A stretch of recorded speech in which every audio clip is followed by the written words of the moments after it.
কুমিল্লার বরুড়ায় জমি সংক্রান্ত বিরোধের জেরে রবিউল ইসলাম 50 নামের একজনকে ছুরিকাঘাত করে কুপিয়ে হত্যা করা হয়েছে। এ সময় আহত হয়েছেন আরও 4 জন। বুধবার 28শে জানুয়ারি বেলা 12টার দিকে উপজেলা আগানগর ইউনিয়নের মির্জানগর এলাকায় এই ঘটনা ঘটে। নিহত রবিউল ইসলাম মির্জানগর এলাকার চান মিয়ার ছেলে। অভিযুক্তরা হলেন ওই এলাকার মৃত সুজাত আলীর ছেলে আব্দুর রব, মোহাম্মদ আলমের ছেলে নূরনবী ও মহিন, আব্দুর রবের ছেলে ময়নাল এবং টুক্কু মিয়ার ছেলে কুদ্দুস। বড় থানার ওসি পুলিশের ভারপ্রাপ্ত কর্মকর্তা ওসি আজহারুল ইসলাম জাগ্রত টিভিকে জানান বিষয়টি নিশ্চিত করেছেন। স্থানীয়দের বরাত দিয়ে পুলিশকে জানায় মির্জানগর এলাকায় জমি সংক্রান্ত বিরোধের জেরে চান মিয়ার ছেলে রবিউল ইসলামের সঙ্গে দীর্ঘদিন ধরে জমিজমা নিয়ে বিরোধ চলে আসছে। এমন সালিশ হয় কয়েক দফায়।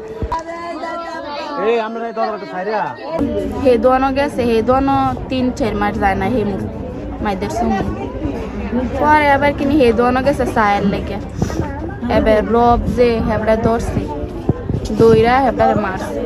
আচ্ছা, এই ঘটনাটা এরপরে কুদ্দুস, এরপরে আলম, এরপরে নূরনবী, মহিন, এরপরে ময়না।